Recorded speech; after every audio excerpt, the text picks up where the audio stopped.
La Turquie, c'est plus de 75 millions d'habitants, une superficie plus grande que la France, un des premiers pays à accorder le droit de vote aux femmes. C'est un pays laïque, unitaire à majorité musulmane, mais bon, vous, tout ce que vous retenez, c'est...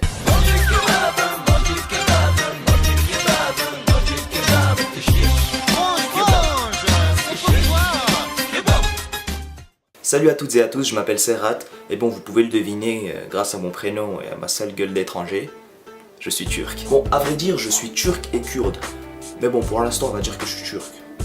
Histoire de simplifier les choses, surtout pour vous. Et c'est vrai qu'entre les Français et les Turcs, il y a pas mal de choses qui diffèrent au niveau de la culture. C'est pareil pour les autres étrangers. Et donc, comme chaque minorité, on a aussi nos clichés. Donc aujourd'hui, je vais parler des 5 principaux clichés sur les Turcs, et je vais essayer de vous prouver qu'ils sont faux.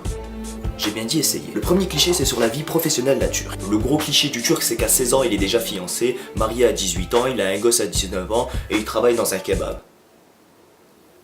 Ce qui est vrai pour la majorité d'entre nous. Bon, c'est vrai qu'en France, les kebabs, c'est nous les Turcs qui les avons importés.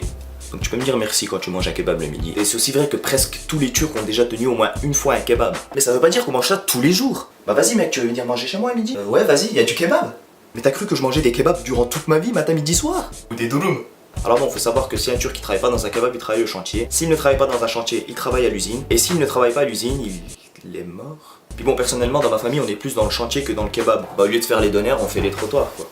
Enfin, on fabrique les trottoirs. Le deuxième cliché, c'est sur moi.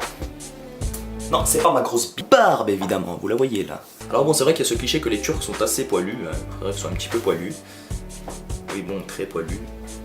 Oui bon, extrêmement poilu. C'est vrai que j'ai un oncle qui ressemble à un singe, il a des poils partout sur le corps, il devrait retourner dans sa jungle. Voilà, t'es content? Mais bon, ça veut pas dire que tous les Turcs naissent comme ça. Bon, il y en a qui vont dire ça fait viril. C'est vrai qu'avoir quelques petits poils sur le torse, ça fait un peu viril. Mais quand on dépasse un petit peu la virilité, on devient un animal. Par exemple, imaginez que Cristiano Ronaldo fasse de la pub pour ses caleçons comme ça. Je sais pas s'il y aurait autant de succès quand même. Puis bon, moi j'ai des cousins avec très peu de poils, ça veut rien dire.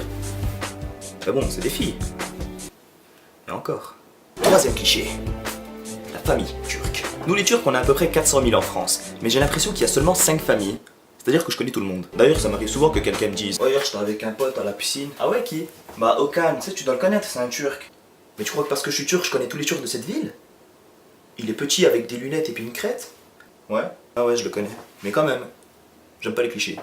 C'est pour ça que nous, les Turcs, on est plus de 500 à chaque mariage. Et je vous jure que des fois, je ne connais même pas qui c'est qui se marie. Je sais pas, quand je demande à mes parents, ils me disent ça. Le mariage de qui? Mais si, tu connais, tu savais pas quand t'avais 1 an et demi? Bah, tu l'avais vu 2 fois.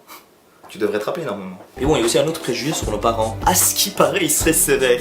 C'est pas vrai, ils sont pas sévères. Ils sont vénères. C'est pas la même chose. Ça fait plus mal. Moi, un geste qui m'a perturbé durant toute mon enfance, c'était ce geste de ma mère. Ah, quand ma mère prenait sa claquette dans sa main et qu'elle venait vers moi pour me dire: Serhat, t'as fait quoi à l'école hier? Je me sentais pas bien, j'avais plus d'air, je savais que j'allais prendre cher et tu pouvais rien faire. J'ai encore mal des fois. Le quatrième préjugé, c'est que les Turcs ne sauraient pas parler. C'est pas vrai? Bon, c'est vrai que dans ma famille, il y a pas mal de Turcs qui ne savent pas très bien parler français, comme la plupart des étrangers. En fait, c'est juste que l'accent turc il est un peu plus difficile à comprendre que le reste des accents. En fait, c'est juste qu'ils parlent très vite et qu'ils disent souvent des gros mots quand ils parlent, les Turcs. Mais c'est parce qu'en Turquie on parle comme ça. Non mais c'est vrai, quand je suis avec la famille turque et que je joue à FIFA, on peut très bien sortir des phrases du genre: Ouf ya ananı babanı sikerim ben, ne biçim bir gol kaçırdın, Allah senin belanı versin, şerefsiz. Mais bon, ça passe bien, c'est comme si un français disait: ah là là, pourquoi tu as raté ce but? Je suis très mécontent. Mais bon, si nos parents ne savent pas bien parler français, il y a une raison. Mais oui, il faut les comprendre, c'est difficile de faire la route depuis la Turquie jusqu'ici, à l'arrière d'un semi-remorque avec 500 personnes, sans eau ni oxygène, pendant 36 heures non-stop, pendant que des Ronaldo en slip te regardent en se léchant les lèvres. Tout ça pour arriver dans un appartement lugubre HLM et travailler en tant que vendeur de kebab 18 heures par jour, et se forcer à sourire pour chaque client qui passe. À part ça, la vie est belle en France. Et puis bon, c'est difficile d'apprendre une langue après un certain âge.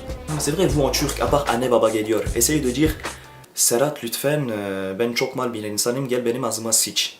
Oui, il y a pas mal de variantes, c'est difficile. En plus, vous savez même pas que vous venez de me demander de vous chier dans la bouche. Et enfin, le dernier cliché, c'est le plus gros, le principal, c'est même un surdon. Les oignons. Alors bon, si on nous appelle comme ça, c'est parce qu'on est tellement pur, sain, beau, magnifique, qu'on vous fait pleurer, quoi. Ah non, c'est pas ça, hein. C'est juste que vous foutez des oignons partout. C'est pour ça qu'on vous appelle comme ça, bon oignon. Hein? Bon, c'est vrai qu'on aime bien les oignons dans un kebab, dans des pâtes, du riz, de la viande. des gâteaux. Et c'est vrai que j'ai déjà vu mon grand-père croquer dans un oignon comme si c'était une pomme. Mais bon, moi personnellement, je déteste les oignons. Et il y en a beaucoup dans ma famille qui sont pareils, qui n'aiment pas trop ça. Mais bon, si jamais vous êtes turc et qu'on vous appelle l'oignon, vous pouvez rétorquer de cette manière. Écoute-moi bien, toi. La prochaine fois que tu m'appelles l'oignon, je vais être obligé de te faire pleurer. Oh yeah. Bah vas-y, viens me faire pleurer. Hein? Non mais je voulais dire, je vais te faire un kebab tellement bon que tu vas pleurer. Et voilà, c'était tout pour moi, j'espère que ça vous a plu, n'oubliez pas de partager la vidéo et de liker si vous aimez les kebabs. C'était Serhat, merci d'avoir regardé, et la prochaine fois que vous voyez un turc, vous pouvez lui faire ça. Ça veut dire je t'apprécie beaucoup.